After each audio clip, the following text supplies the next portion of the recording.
Começa mais uma edição do JR 15 Minutos, o podcast da Record TV que aprofunda as notícias que mais mexem com a nossa vida.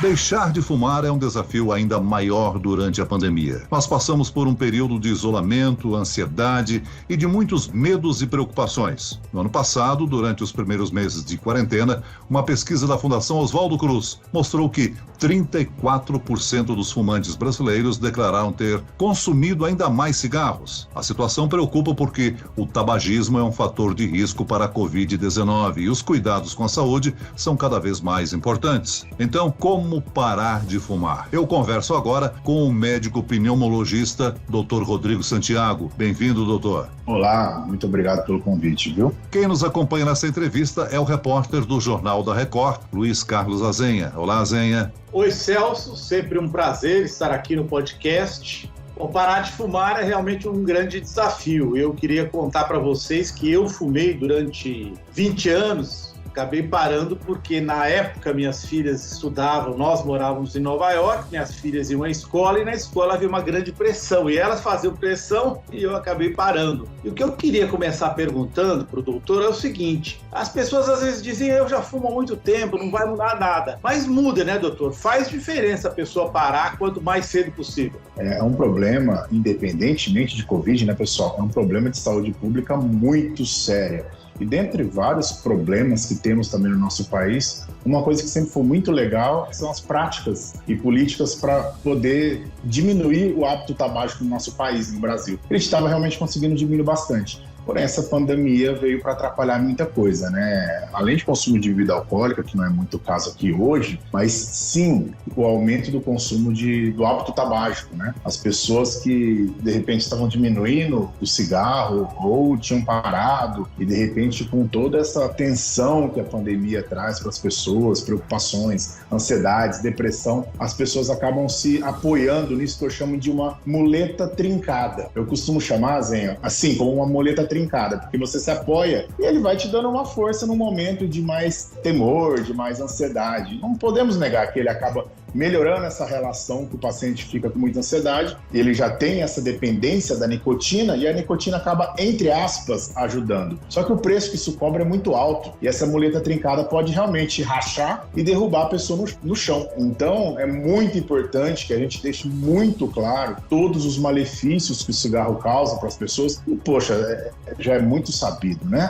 Além de enfisema pulmonar, que é aquela doença dos pulmões que a pessoa começa a ter mais dificuldade de respirar, temos também chance de ter fibrose, aumenta a chance de infarto, de derrame cerebral e pro Covid, que é o momento que todo mundo tem essa preocupação, a gente sabe que aumenta a chance da pessoa evoluir mais grave e, consequentemente, aumenta a chance de morrer quando tem histórico tabágico e está infectado pelo Covid. Agora, doutor Rodrigo, a Fundação Oswaldo Cruz aí informou que são 34% dos fumantes brasileiros que aumentaram o consumo diário de cigarros, né? Agora, a maior taxa de fumantes registrada no país é de mulheres ou de homens? Ainda é de homens, mas do mesmo jeito que a mulher conseguiu a sua independência, né, conseguiu crescer em todos os aspectos de trabalho e tudo mais, infelizmente elas acabaram trazendo esses hábitos para elas também. E mais uma questão também associada ao tabagismo, hein? Mulheres jovens, é muito comum que elas usem anticoncepcional. E o anticoncepcional associado ao tabagismo aumenta bastante a chance de ter trombose das pernas. Isso pode ser fatal, principalmente quando acaba evoluindo com um tromboembolismo pulmonar. Então, olha só o tanto de problema que a gente tem, podendo ser causado pelo cigarro por pessoas que estariam, de repente, normal. Então, a gente tem que tomar realmente muito cuidado com isso. Doutor, o senhor falou coisas que são de senso comum, afinal a Covid ela ataca os pulmões, ela também causa trombose, né, como um efeito colateral, e o senhor acabou de mencionar que as mulheres, mesmo jovens, as mulheres que fumam, que usam anticoncepcional, são sujeitas a isso. Agora, isso já está comprovado, quer dizer, já tem algum estudo mostrando que o fumante é mais suscetível à Covid? Não mais suscetível, mas pode ter um caso mais grave?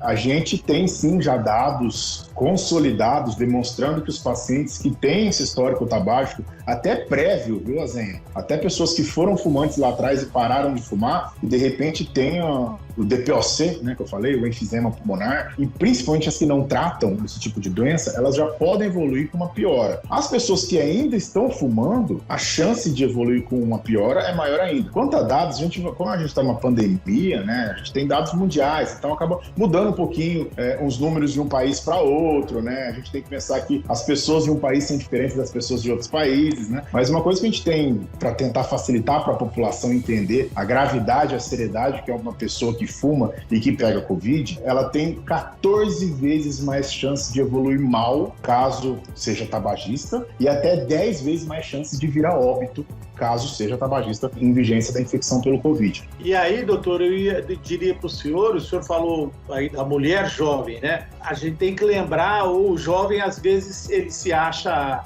imune, não, se eu tiver vai ser uma gripezinha e não vai bater em mim. A gente vê jovem na rua muito sem usar máscara, mas é importante lembrar que associado ao uso da nicotina, doutor, os jovens estão ocupando muitos leitos de UTI, né? A pandemia está rejuvenescendo no Brasil e o jovem há muitos fumantes jovens, né, doutor? Infelizmente, essa é onde mais vem tirando o nosso sono, né?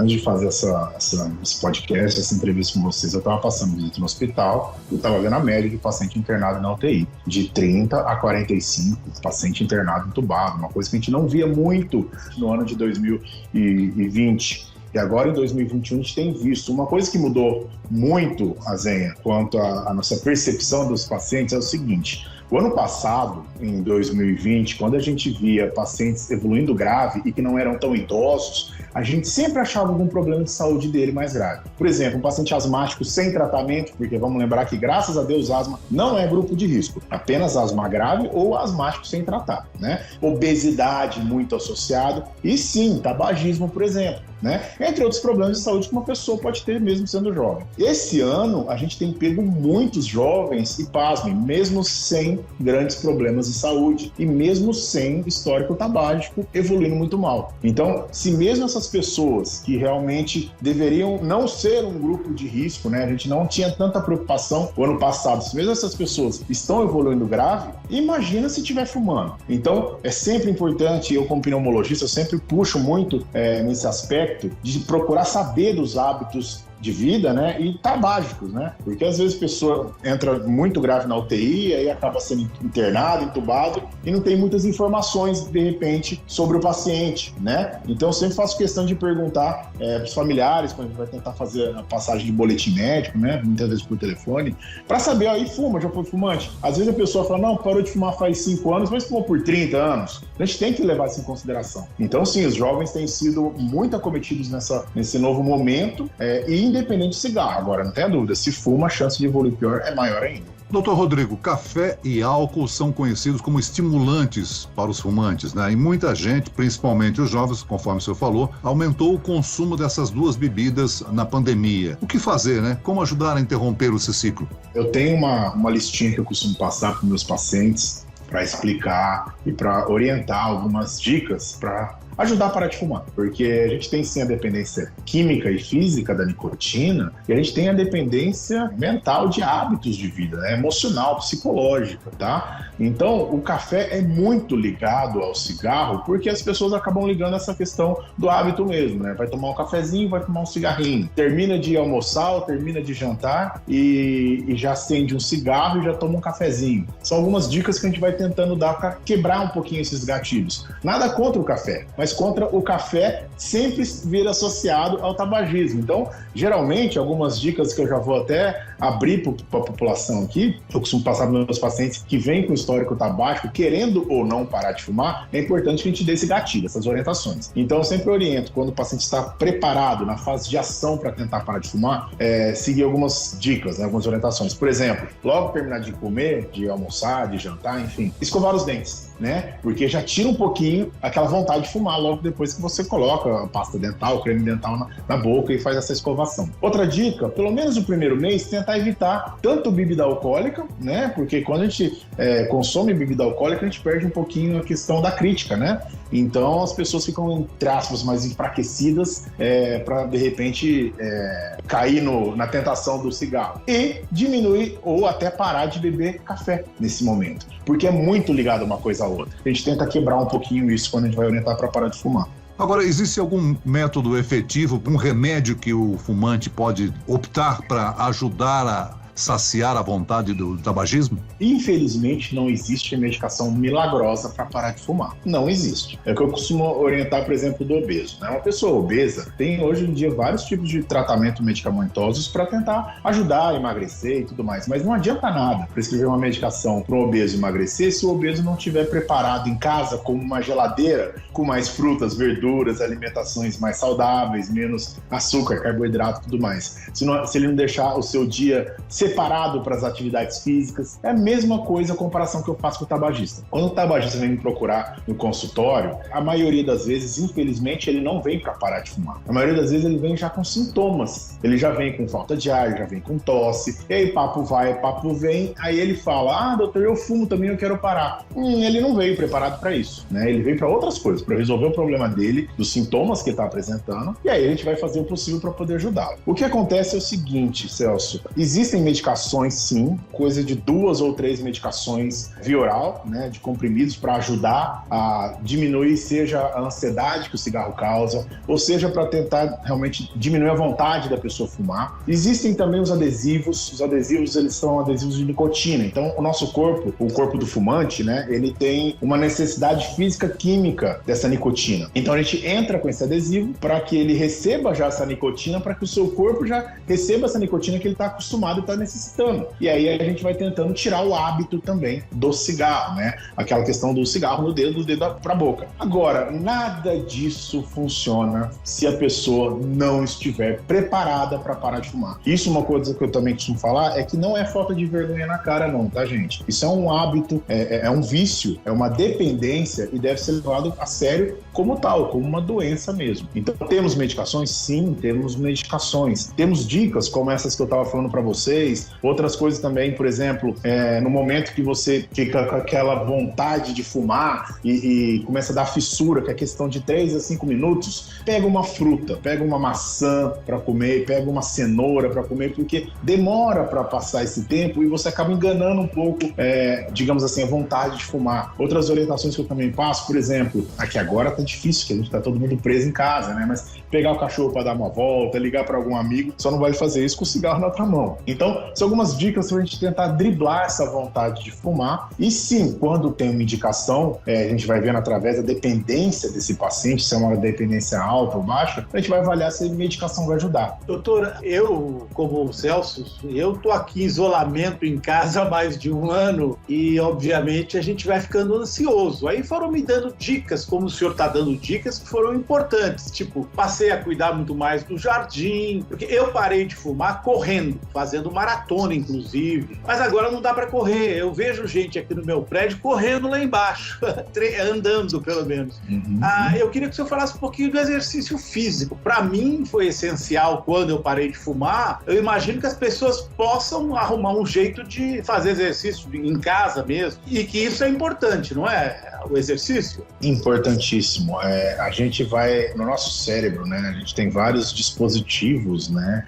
Inclusive hormonais, né? De liberação hormonal e tudo mais. Quando a pessoa pratica esporte, existe uma liberação serotoninérgica que a pessoa fica mais satisfeita, fica mais feliz. Isso a gente também vê uma melhora importante nos pacientes que estão tentando parar de fumar, quando você consegue ajudar todas essas ações, né, de orientações antitabágicas que eu tenho passado aqui para vocês. Algumas, de repente, alguma medicação, se tiver indicação, e mesmo o hábito de práticas esportivas. Isso é bom sempre, né? E um paciente que está tentando parar de fumar, pensa que ele fica até mais nervoso, mais ansioso, mais irritado por conta de estar perdendo, digamos assim, um parceiro dele de tanto tempo e que na cabeça dele estava ajudando e a gente sabe que só estava prejudicando. Então, quando você consegue fazer essa substituição com exercícios físicos, mas não tem a mínima dúvida, Zé, que realmente tem muito mais chance de sucesso. Agora, repito, estamos num momento de exceção, né? Estamos num momento de pandemia, que enquanto todos não forem vacinados, é bom realmente evitar aglomerações, a gente tem que manter um certo distanciamento social E aí, o caso, se for de repente praticar esporte e se conseguir fazer com máscaras, faça com as máscaras, né? E se tiver em casa, não precisa de máscara, claro, né? Tem muitos educadores físicos que fazem de repente até por vídeo, né? As pessoas podem tentar fazer alguns exercícios em casa. Então, o mais importante é associar esses bons hábitos de qualidade de vida, né? Melhorando a parte da saúde da pessoa e tirando esse grande vilão como o cigarro. Eu acho que parar de fumar, né, doutor, é uma equação de inteligência com economia, né? Muito bem, nós chegamos ao fim desta edição do 15 Minutos. Eu quero agradecer a participação e as informações do médico pneumologista, doutor Rodrigo Santiago. Obrigado, doutor. Eu que agradeço, estou sempre à disposição de vocês. E agradeço também a presença do repórter da Record TV, Luiz Carlos Azenha. Azenha. Obrigado, Celso. Obrigado, doutor Rodrigo. Fiquei impressionado com os números que o senhor deu em relação à Covid. Esse podcast contou com a produção de Homero Augusto e dos estagiários Larissa Silva e David Bezerra. Sonoplastia de Pedro Angeli. Coordenação de conteúdo, Camila Moraes, Edivaldo Nunes e Luciana Bergamo. Direção de conteúdo, Tiago Contreira. Vice-presidente de jornalismo, Antônio Guerreiro. E eu, Celso Freitas, te aguardo no próximo episódio. Até amanhã.